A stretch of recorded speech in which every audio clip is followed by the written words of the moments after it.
Hello and welcome to the Trail and Adventure Motorbike Podcast with me, Clive Barber, and my good mate, Noel Tom. For the days when you can't ride your bike, there's always the Trail and Adventure Motorbike Podcast.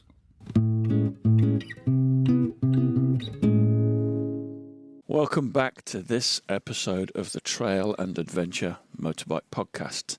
In this episode, we're joined by a chap called Adam Lyman. He's an American geezer, he's a design engineer, and he's originally from Michigan. Adam's got a really interesting story, which he's going to tell us in a minute. He's been living and working in Africa for about the last 8 years. Adam has worked on a couple of projects to try and make the lives of rural African farmers that much easier. His first project didn't work out, but he returned to the US and went back a little while later with some new ideas and some new impetus to make the lives of farmers easier and richer. Adam has invented, designed, and has started production of the Bush Barrow. Noel found Adam on Instagram as a keen Africa twin rider, and he'll tell us all about his Africa twin in the next 50 minutes or so. Let's get on with it. Adam, I'm so excited to talk to you. Are you? Oh, man. It's amazing. I'm so excited to be here. I've only ever been nervous about one of these. Now, I was quite nervous about this one, yeah. Who was the first one you were nervous about? Austin.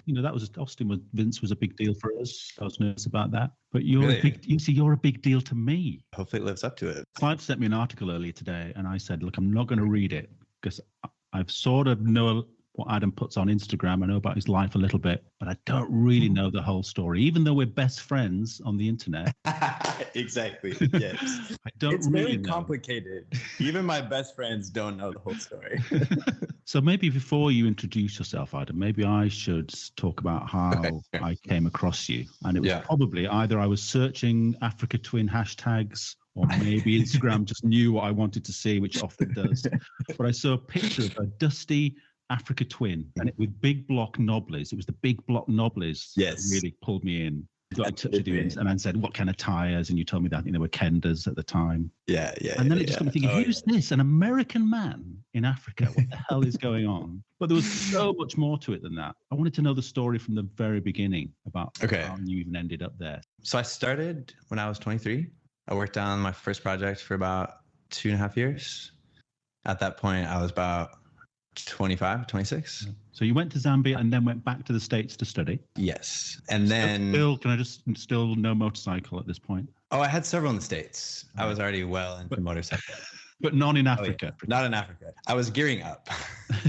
Was 2016 your first time in Africa? Yes. First time, landed in Zambia on this project. Had never been there before. Only knew the people that I was meeting through email, ready, to start this project. Quite a culture shock, I would imagine. Yeah, I'd been to places in Central America before, but Zambia is a totally different place. Didn't really know what to expect. I had quite the education right away. But I jumped right in at that time. I landed in Lusaka and then got whisked away to where the project was, which was 1,000 kilometers from Lusaka. A lot of people who live in Zambia have never been to this part of Zambia. I got dropped there and they said, okay, this is your accommodation. This is where you're going to stay. And I looked around and I thought, oh, wow, this got very real very fast.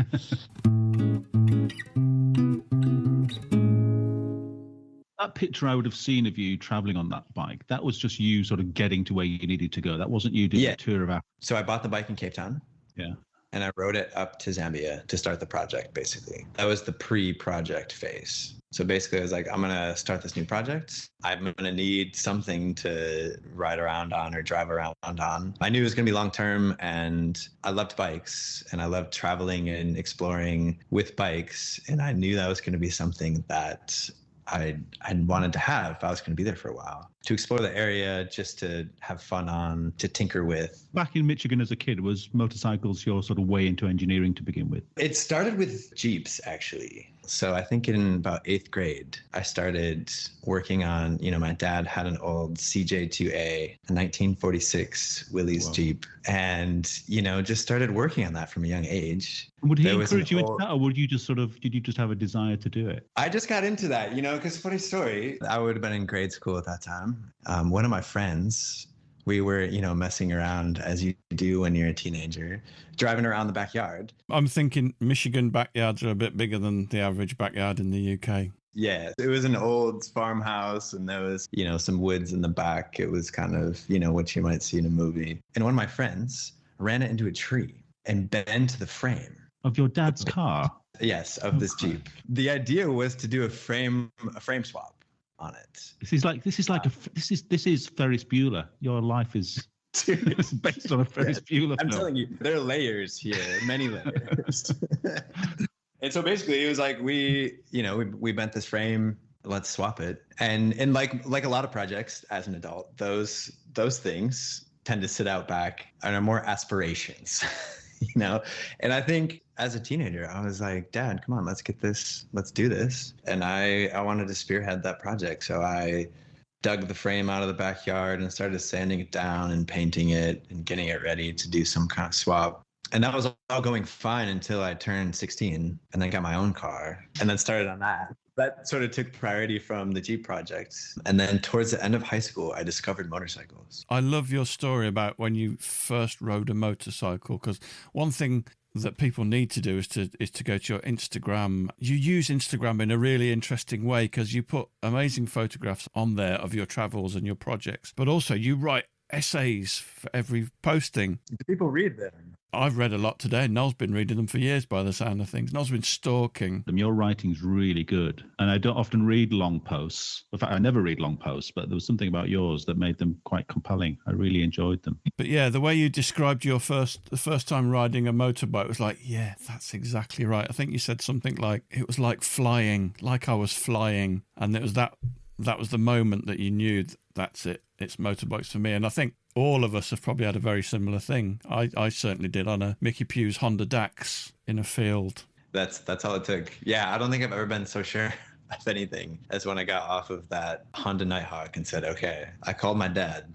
right afterwards and said, Dad, I'm buying this bike. He didn't really like that too much, but from then on, Jeeps kind of took a backseat, and then it was just motorcycles. So your dad hadn't had bikes then? No. Right. So my dad, nobody in my family had bikes. It was just kind of friends of friends. And there was this hill by my parents' house. I remember being a kid and riding down the hill, like really fast, race down that hill. And I thought to myself, man, if I could just keep going this fast, but not having to pedal, that would be awesome.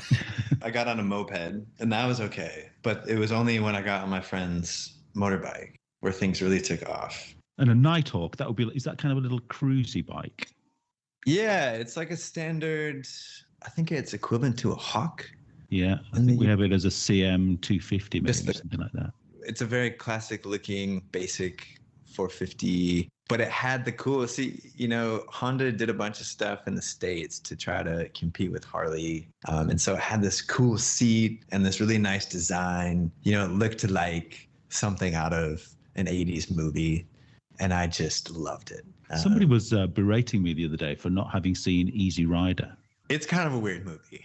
Yeah, it is, isn't it? I think I already knew that, and that's why I've not gone in search of it. It's really weird. It was Chris Bone, who we've talked to. He did actually message me and suggest I mention that to you. You've not seen fucking Easy Rider? That's ridiculous. Everybody's seen Easy Rider except for you. He was absolutely obsessed with this idea that I hadn't seen it. It is ridiculous. There weren't many motorbike films around in our childhood, and that was what you either had. You had Easy Rider, you had Silver Dream Racer, and you had Evel Knievel and Barry Sheen. That was it. Kenny Roberts, if you're in the US. Have you seen this film, Adam? Does it mean anything to you? I've seen Easy Rider. Of course he has. He's a proper biker, isn't he? He's got soul. Yes. Yeah. I saw Easy Rider. It's a weird movie, though. Yeah. Don't watch it. No, we're not going to recommend it. So what about trail bikes then? How soon did trail bikes come along? I was a street biker. I had my leather jacket, and I would show up to the biker bars, and I was into that scene, and I loved it. Just riding fast on the road, and we'd meet up with. I had one or two other friends. Not that many people had motorbikes. And so we would meet up together and we would just go on these long road missions. And it was great. But I still had this kind of off-road interest from earlier life, like in Jeeps and stuff. No, I'm going to warn you. He's going to mention them in a minute. He's going to say the two names. Oh, is he? I think so. Yeah. So I remember I was in my internship.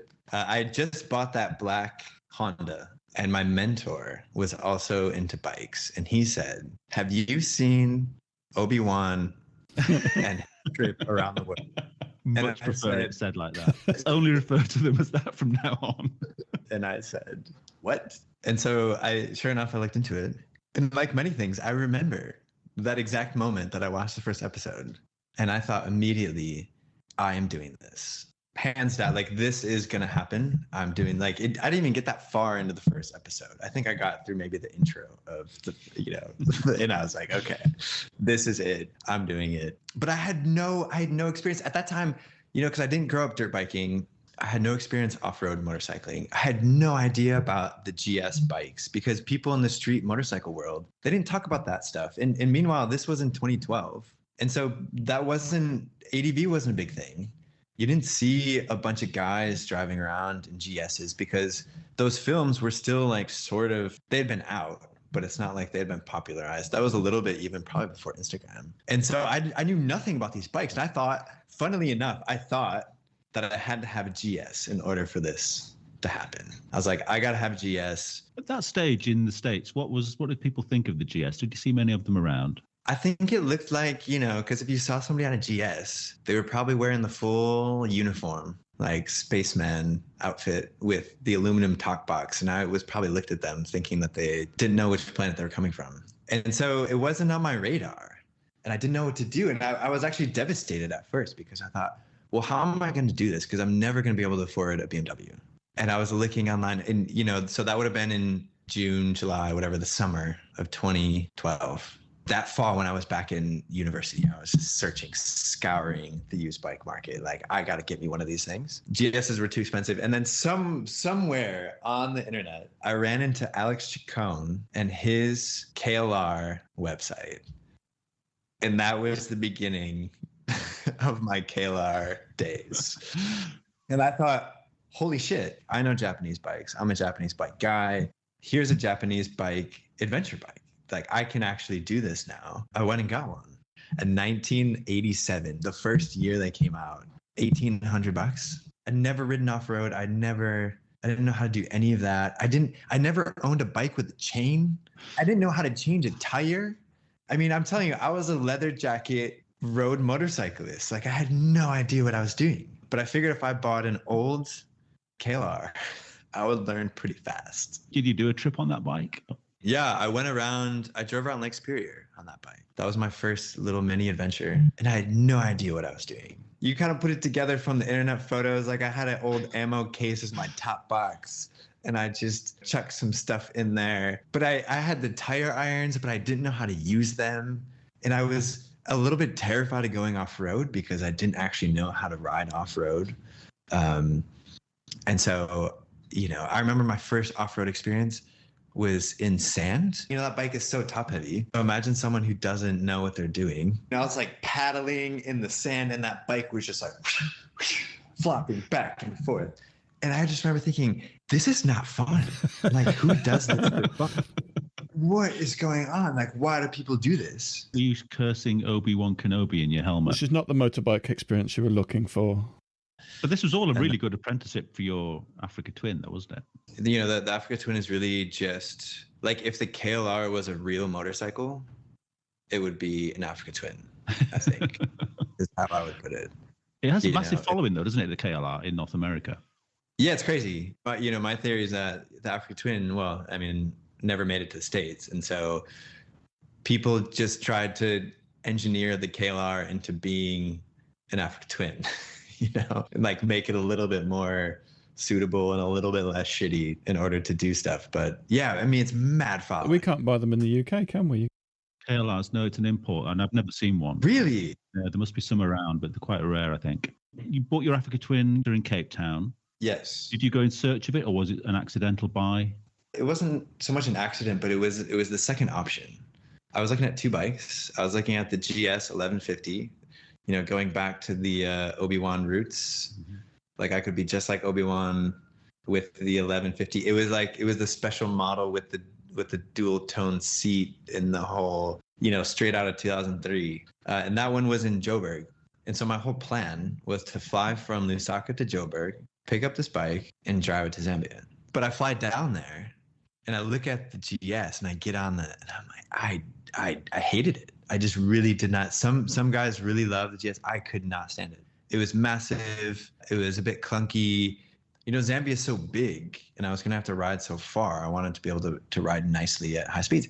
But I was riding this thing at 120 and it was buzzing at like 110, 120. And it's like, well, it's not even doing, it's not even doing what I need it to do. There's no way I'm going to be able to ride this nicely off road. So, I was sitting there in this cafe somewhere in Joburg being like, well, what am I going to do? I'm here. I had looked at this bike in Cape Town. Like, if I get on that plane, I have no idea what's going to happen to me. Like, I have no idea what shape this bike is in. I'm going to a city that I've never been to look at a bike I know nothing about. Many more days away ride from Lusaka. I don't even have clothes for more than 3 days. Like, what am I going to do? I decided to do it, pull the trigger. Showed up in Cape Town, first time. I went and saw this bike and fell in love immediately. I mean, I could tell as soon as I got on it that it was the right bike. I bought my Africa Twin because of you and your Africa Twin. And then I bought another Africa Twin because it wasn't quite in as good a condition as I wanted. But the one I did buy was in exactly the same colors as yours until you decided to change the colors of yours. I could not stand those colors. But could you just tell us about what that resulted in the quest that you then embarked on? This was after about a year of owning the bike. By this time, I had ridden it up to Zambia, but I found out that it was burning so much oil. But you couldn't see it, and I still don't know how this happened. You couldn't see it, you couldn't smell it, and I've owned bikes that smoke. And the thing was burning between 1 and 2 cc's of oil, milliliters of oil per kilometer. So I would stop after 250 kilometers to fill up my tank, and I'd be dumping in at least 250 mils of oil.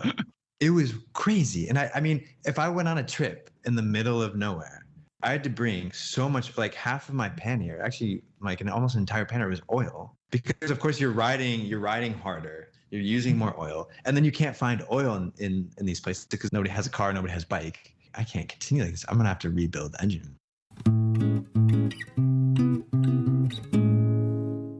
I started working in Zambia in 2016. I ended up there I was leading a research project funded by USAID. It was a development project to work on making some small scale machinery for farmers in the northern part of Zambia. And so I worked on that project for several years up in the northern part of Zambia. That project ended. I went to start a new project in 2018. It was related based on some of the things that we were doing in the previous project. This first grant project was focused on developing machinery for small-scale farmers, and it was more of a typical development program where we came in and we worked with farmers on trying to design this piece of harvesting equipment, but in reality they weren't in much control of the development. It was more of a top-down development style. People were really excited about the machine. We realized after talking to them that they didn't actually, like in the scope of what they were doing, it wasn't actually that useful for them. What was the machine? So it was a bicycle powered bean sheller. So beans, when you harvest beans, they come in pods. And so in order to eat the pods or to do anything with them, or the beans themselves, you have to release the seeds from the pods. And so this machine, the purpose of it was to release the seeds from the pods, which is what massive combines do, but this was on a very small scale. So I spent a bunch of time designing this machine, going and talking to the farmers, and the farmers were excited about it. But they were like, look, farming's really hard. Shelling the beans is actually one of the easiest things that we do. Our lives are based around manual labor. Bean shelling, even though it looks from an outsider, it looks really difficult because we're sitting there hitting beans with a stick on the ground, for example. So to a Westerner, that looks really hard. But to them, it's actually quite easy. It's, the beans almost release themselves from the pods because they're dry and they just pop out. And so I sat there and I thought, how did this happen? Like, how did we get to this point where all of these development dollars and people had signed off on this project and everyone was really excited about it? And we get to the field and realize that, while useful, people didn't really need the machine. So then I was like, there's got to be a better way to do this, So basically I went back to grad school to study social science and then combined social science with engineering and said, okay, how do we actually go talk to people, ask them what they need, and then create this new integrative design process to work directly with people in collaboration with them all the way from the beginning. Like ask them, what do you want? Like start at the beginning, start before the beginning, and then go all the way through the development process. So going back to the States, doing this degree was to eventually make stuff that people actually need. So I said, okay, let's start a new project. Had all these networks and connections in Zambia. And plus, I'd already been driving around asking hundreds of farmers, involving them in this previous project that's failed. And I was like, okay, we must go back now to the same area and actually find something that people will use. And so I was cooking up this new project and I designed it from scratch. I went back to Zambia in 2018. I would have been 26 at that point. I was going to stay in a village. I was going to learn how people actually farmed and went about their daily life. And then I was going to start this collaborative design process where several farmers would be involved. And we would go through the whole trajectory of the design process until we had something that like a final prototype. Were you asking them, what do you really need? What's holding you back? Yeah. And did you get a multitude of answers to that question? Yeah, I did. I had some criteria. You know, it had to be something that people use every day. So it couldn't be a seasonal piece of equipment because the previous project was a harvesting machine. And that's problematic for several reasons. It's hard, it's expensive, it can only be used for a certain part of the year. So everyone had to use it. It couldn't be that expensive. So it had to be something that people could access in the village. It had to be something mechanical that I knew about. You know, we couldn't do a cattle raising project because I don't know how to raise cattle.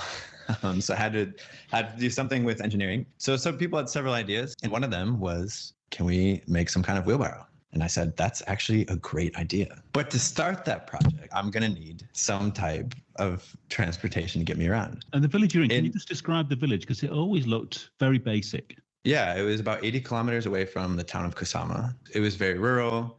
People lived in very basic houses constructed out of bricks, thatched roof, that kind of thing. Everybody was farmers. So everybody had plots of land that they farmed, subsistence farmers. And you're just working out of a very basic workshop. Made the workshop. So we hatched this plan and we were going to make the prototyping design workshop in the village. And so I was sitting there with my counterpart who was sort of my host at that time. We had this idea. Well, actually we presented the project to this chief, the local chief. You know, you have the official sort of English governmental system, which is what everybody sort of sees and knows about. But behind that, which is actually more powerful, is the more traditional system of chiefs. I have to go present myself to the chief basically to say, hey, I'm working on your land in your area. And I told him what we were doing. He was like, well, why don't you make, you know, why are you running away from the village? Why are you going back to Kusama all the time? Why don't you have the workshop in the village? And I thought,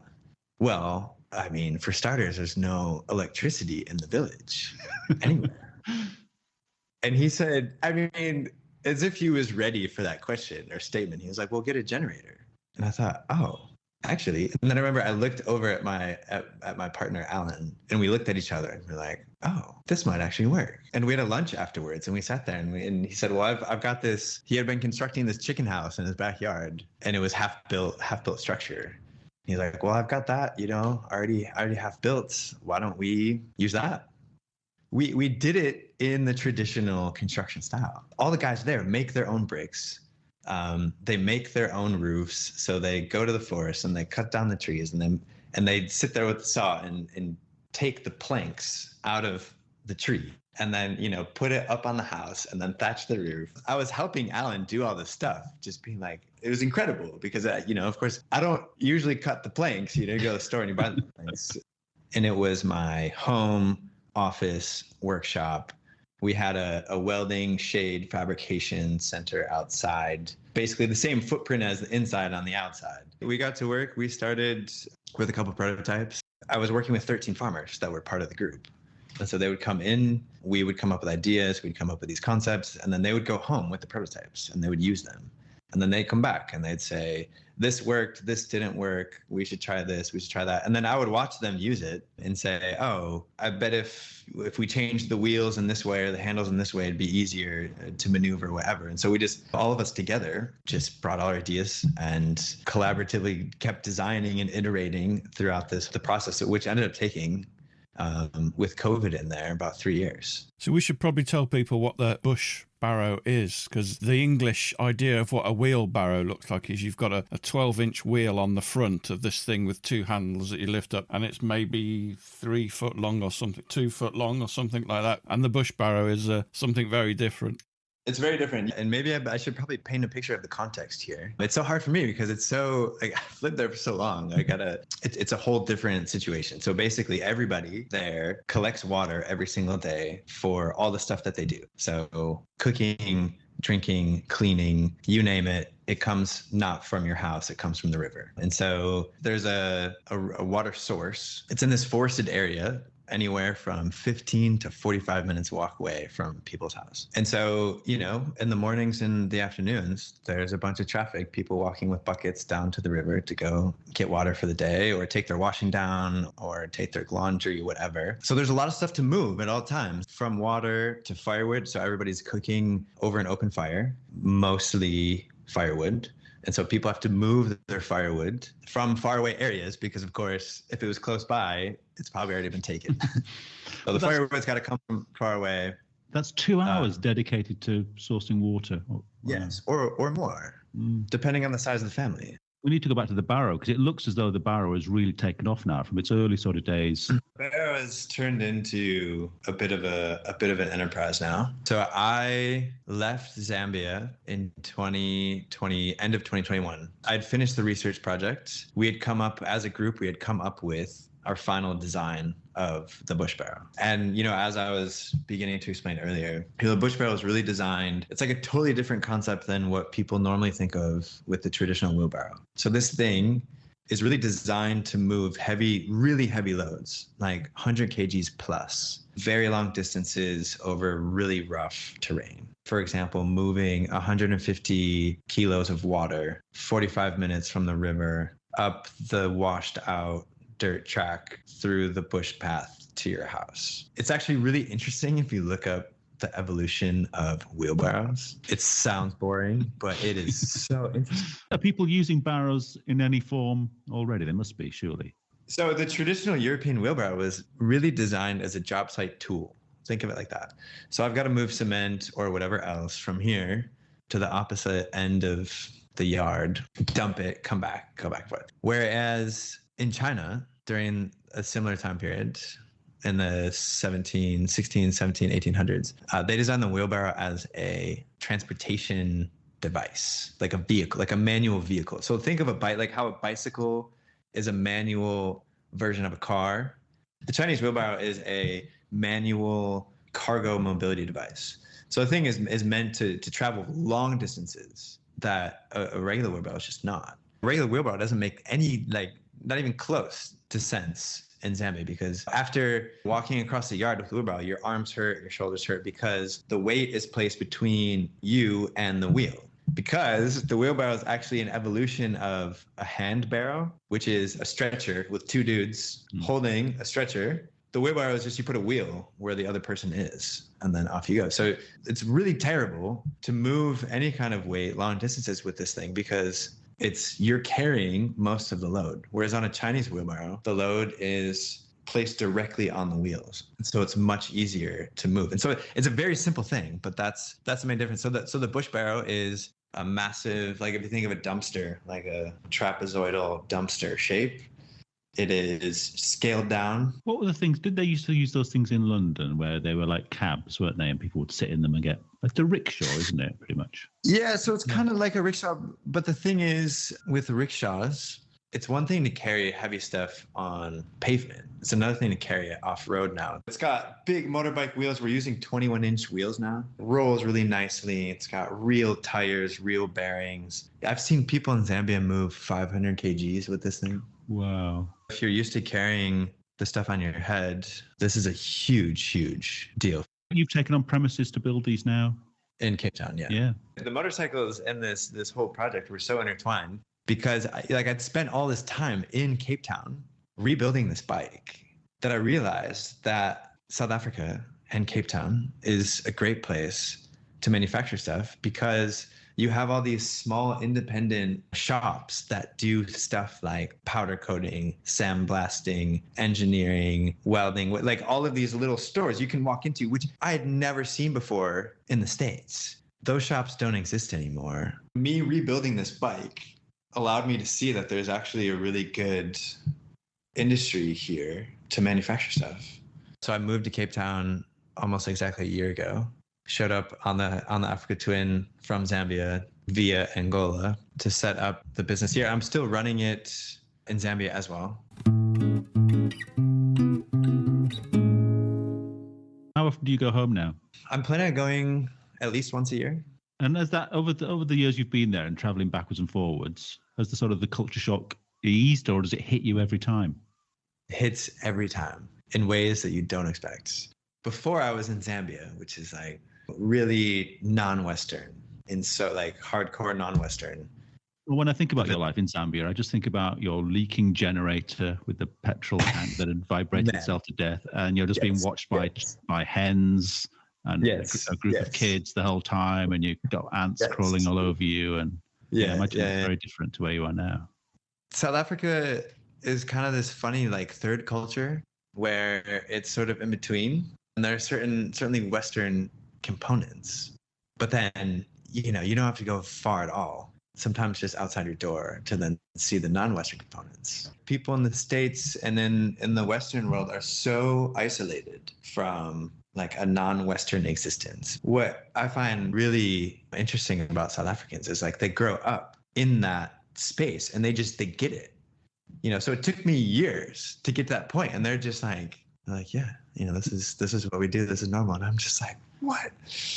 So it's a shock because now, even when I go between South Africa and Zambia, there's a culture shock. And then obviously going anywhere out of the continent back to the States, there's a huge shock. And you would think that it would get easier, but it doesn't. What are the unexpected things you were saying that have hit you in the past about it? I should really write a blog about this because there's so many things. And I'm constantly chatting to my friends and family about them because it's still so funny to me. I think one of the biggest things right away is when I get into the airport, the food that people, that's available. It's like fast food is normal. And that was like a big shock. I remember the first, I'd been in Zambia for 2 years before I come back from COVID, and seeing people walk around with like bags of McDonald's. And I was like, oh my God, it's quite funny to see. And then I think the cars and the vehicles was a huge one, because people are driving, I get in the car and you go down the highway and you see these massive brand new vehicles. There's not stuff like smoking out the back and like 3 dudes hanging off of the back of the, a lot of times here you'll see like a cargo, whatever, a closed cargo truck van, and the door is just held open with a rope because there's people inside. There's a lot of rules in the States that you got to follow. And if you don't follow them, you get in trouble.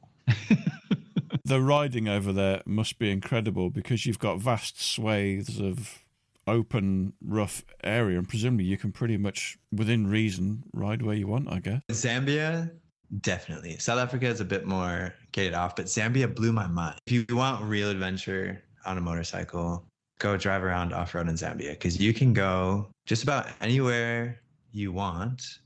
You make the path. There's a bunch of unmarked, unofficial paths, and you find your way, and there's not support. I mean, there's like very informal stores and shops and whatever, and it's just all connected by this network of informal paths and roads and whatever. And I remember talking to this guy, Kevin, which I met during one of the enduro races. I think I met Tim Burke down there at the same time, and we both stayed at this guy, Kevin's house in Zambia. And he's a big enduro rider, just like a lot of people are in Zambia. And he said that quite often, him and his enduro buddies would get on their bikes and they would just point their GPS this way. And then you go through all the walking paths and you just link the bush paths and the walking paths, and then you ask the guy, okay, where's the next, how do I get to the next village? And everyone knows how to get to the next village. They say, go on that path. And then you get to the next village and you say, well, how do I get to that one, to the one further down the line? And they just keep popping. And then, sometimes you go through, riverbeds or unexpected things, but you make a plan. And a lot of times, as long as you're not in a national park, there's people there who can help you. You just make it happen. If you're traveling across the landscape like that, have you got maps with you, or are you just using a sat nav, or are you just talking to people the whole time? Where I went from basically the bottom of Zambia to the top, all through back roads like that. And sometimes they're on the map and sometimes they're not. Or the ones that are on the map are not the ones that you're allowed to go down. And then people will tell you, go this way. Like one time I had a guy, I was trying to go around this national park because I wasn't allowed to go through it because I was on a bike. And they said, well, there's a road that goes around the national park. It's technically in a game management area. It goes around and it links you back up to the top of the park. And I'm looking on the map and it's like, it's not on the map. And the guy's like, no, it's there. You go, you go this way, you'll see the primary school sign, you turn left until you hit the river, and then you cross the river, and just on the other side of the river, it's the only road that there is. And then there's no service. If anything happens, if I don't find this road, what if this road doesn't exist? What happens when, all these questions, I'm like, what am I going to do? But sure enough, the guy was right. And then you just ask people, hey, where's that one road? And then they point you in the right direction. And then you just This is so far away from anything we experience, Clive, isn't it? Yeah, it's so different. I'm just thinking about, never mind the geographical features that may be hazardous. Are there any wildlife dangers as you ride through these open areas? The wildlife is confined to the national parks. Everywhere else has been pretty much poached or run off. Elephants don't make good neighbors, so people make sure that they get out of there. So in the national parks, on that Zambia trip, for example, I could go through these game management areas, which were a lot of times opposite the national park. And there's no gates in between. So technically there's more, I'm sure you can make an argument that there's more wildlife in the national park. But that doesn't mean there's no wildlife in the game management area, because it's all very open wild. But for some reason, you're allowed to ride your bike through. I'm riding through this dirt road, keep looking behind me, expecting to see a cat just hopping after me. But you've had no close shaves. No, because actually your bike is so loud that the animals run away. I did almost run into an elephant. Yeah, we do that all the time. No big deal. On that one road that I spoke about that wasn't on the map, I came across another guard post. And this guy walks up to me in flip-flops with a semi-automatic rifle. And it's like, follow me. What do you mean, dude? I can just go. And he gets on his bike in his flip-flops and he takes off down the path. And I'm really confused. I'm like, well, why do I have to follow this guy? What's going on? And he takes me through and we come around this bend just after the gate. I see this flash of an elephant. Its bum going into the bush. And the funniest thing about elephants, I think from movies, you think they crash through the bush and, but they're silent. They're these massive creatures and they're nearly silent through the forest. So you come up on them, that's your biggest fear as a motorcyclist, is you come up on an elephant because you can't reverse fast enough to get out of harm's way. You are screwed. And then they're gonna, if they charge you, it's a problem. Yeah, it's not my biggest fear, to be honest, on the motorbike. So I see this elephant and, I can see its tusks, because they're these massive, huge white things crashing through the bush, and then off it goes. And then you see in the distance, as if it was a monster or something, the tops of the trees rustling.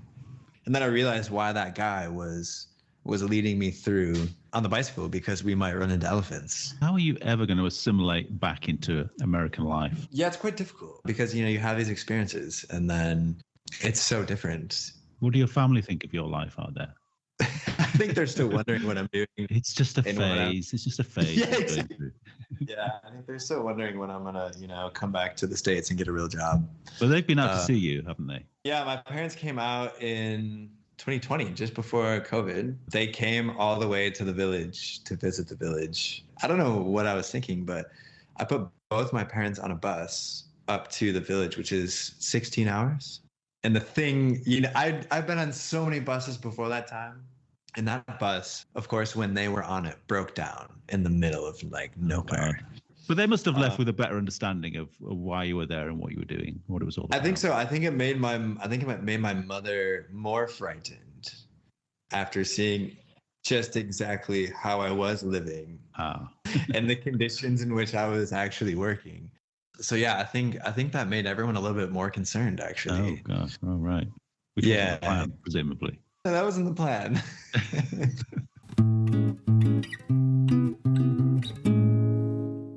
It was a bit of a slippery slope. At that point, I've been in Zambia for a year, and I was ready for a bit of a break, bit of a holiday.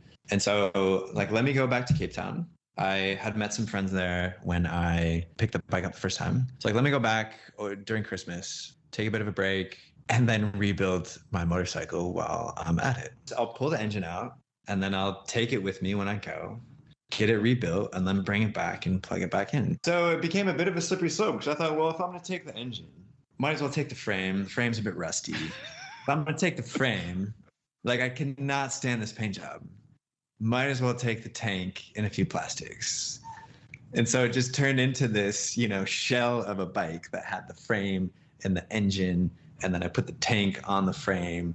I made this crate for the whole thing so that I could go with me. I was like, well, I'll just take the bus down, put it on the bus. The whole bike, pretty much. In a crate. Including the wheels, everything. It was just bare frame, engine cradled in the frame, and the tank, and a few plastics. It's not hand looking. And so it's not quite. No. So I was in the village, in the workshop. So I did all of that work in that workshop that I had made for this project previously. I hitchhiked a bus from the side of the road, or tried to anyways, with my crate. So I'm standing there next to the road with my crate, the bike in the crate. And these buses are passing, and I'm sitting there, trying to flag it down. They take one look at the crate, and they're like, keep going. Yeah. Finally, I had to hitchhike a truck, a bigger truck headed to Lusaka. And that got me from that village to Lusaka, which was 1,000 K. I mean, that's a chunk. And then Lusaka, put it on a different bus to go to Joburg. There's a lot of bus travel between Lusaka and Joburg, carrying all kinds of stuff, mostly from Joburg back to Lusaka. This nice coach bus pulls this trailer. It's like a double axle trailer. It's basically half a container. And then they haul it back with a bunch of stuff. It wasn't just random insanity that he just thought, I'll build this massive crate for an engine and a frame, wait at the side of the road until something you knew that something was going to come along, that you could actually put this huge crate in. Yeah, it does sound quite insane, but there's a lot of bus travel. People move the craziest stuff by bus in Zambia. On the big coach buses, you can actually fit my crate in there. I measured, built the crate for the bus hold. So it does work. They just didn't want to pick me up. So, took it on the bus down to Joburg. And then I got to Johannesburg. I'm like, well, how am I going to get it to Cape Town? I was thinking there'd be the same kind of bus system in South Africa as there is in Zambia. South Africa is much more advanced than Zambia. They've got scales. They're trying to help. They're asking me what the volumetric weight is of my crate. And I'm like, can't we just negotiate here, And they're like, no. So it's actually a mission to get it from Joburg down to Cape Town. It just seemed like such an unbelievable mission before you'd even started tearing down the engine. Before it even started. Spraying the whole thing. And you must have really hated that paint job that Honda decided on. I eventually gave up on my Africa Twin because the weight was just too much. It's crazy weight, isn't it? It is heavy. It's heavy. Yeah. I mean, I had to mess with the suspension a lot and pack super light to get it to the point where it's actually, where you can actually do something with it off road. 207 kilograms. Pop quiz for you. Is it heavier or lighter than the new Africa Twin? Oh, it's probably lighter, isn't it? I want to say that it's roughly about the same, but the new one has double the horsepower. The 1100L, the weight of the new one is 226 kilograms, and the old one, a 2000 XRV 750, 207 kilograms. It's lighter. Perfect for these off-roads. When you do go home, are you going to keep this bike and ship it back? I'm kind of with this bike for life at this point. I haven't really thought about ever really parting with it. It's kind of funny because now it's, it sits outside of my flat in the parking, and I haven't had much time to like really give it enough love to keep maintaining it, whatever.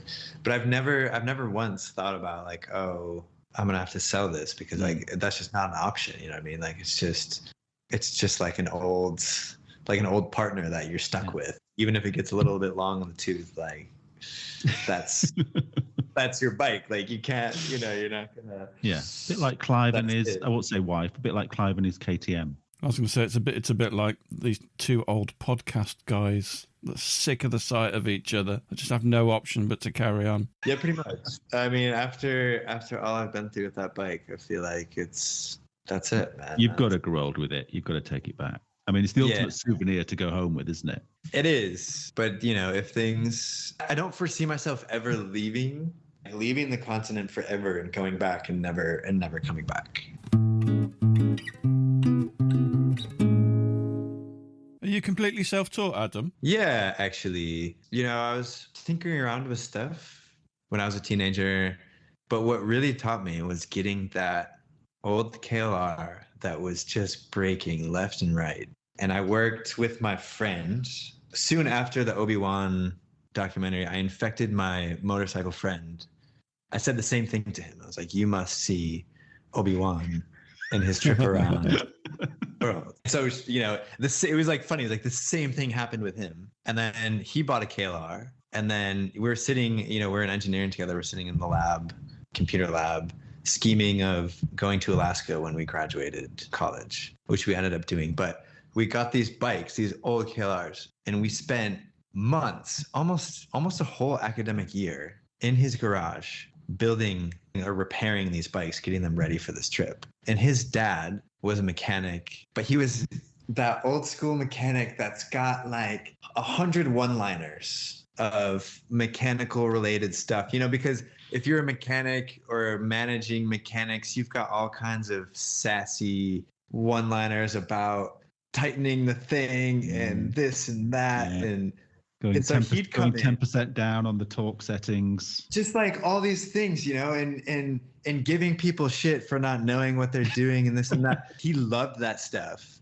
Because in Michigan, people, they've got barns and they build and tinker and have all kinds of stuff. So we'd be in this garage up till midnight. While most other people were out having fun at the bar or whatever, we're in this shop working on these old KLRs, and his dad would love it. Do you ever do that, Clive? That's one of my little things that I quite like to do now and again. If I've got a bike that I'm working on, I quite like going out at like 11 o'clock at night. Really? And just living that dream of working on your bike till 1 o'clock in the morning. I love that kind of late night garage time. I have to get up and go to work, so generally, no. That said, I was out there today taking my forks off. Oh, nice. To get some new internals fitted. It's my CRF forks, so they're going to get upgraded by Rally Raid at the weekend. But that's about the limit of your mechanical knowledge, isn't it, Clive? Getting a fork out of a couple of yokes. I'll probably go a little bit further than that, but Adam, he made his own footrests. Make it all back. Out of a strip of stainless steel, an angle grinder, and a hammer. They're absolute works of art. Just Noel doesn't appreciate them because he doesn't appreciate art. I don't appreciate it because he put them on a brand new bike. They're functional. They're wider. They're longer. It's all wrong. Noel likes his bikes to be completely original. Well, if they're new, certainly. It does look like something out of Mad Max already, to be fair. Do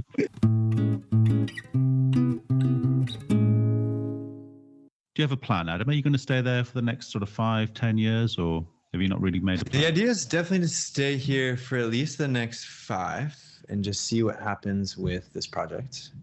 And if things go well, then, that's what I'm going to do. I haven't really thought about if they don't go well. I'll have to make a plan at that point. The vision is to have this be like the new bicycle. Bicycles have really changed people's lives throughout the continent, and have it be that level of device and distribute these things throughout all of Africa. Well, you heard it here first. Keep your eyes out for the Bush Barrow in any developing nation that you happen to visit. Massive thanks to Adam for recording that absolutely fascinating insight into biking in Africa. All right, gang. See you next time. Thanks for listening. We really appreciate your support. Don't forget you can follow us on Facebook and Instagram. And if you really appreciate what we do, you could consider supporting us on Patreon or buy us a coffee. Links are available on our website, which is tampodcast.com, tampodcast.com, where we also have a limited selection of branded stuff. But either way, please keep listening and spreading the word. See you next time.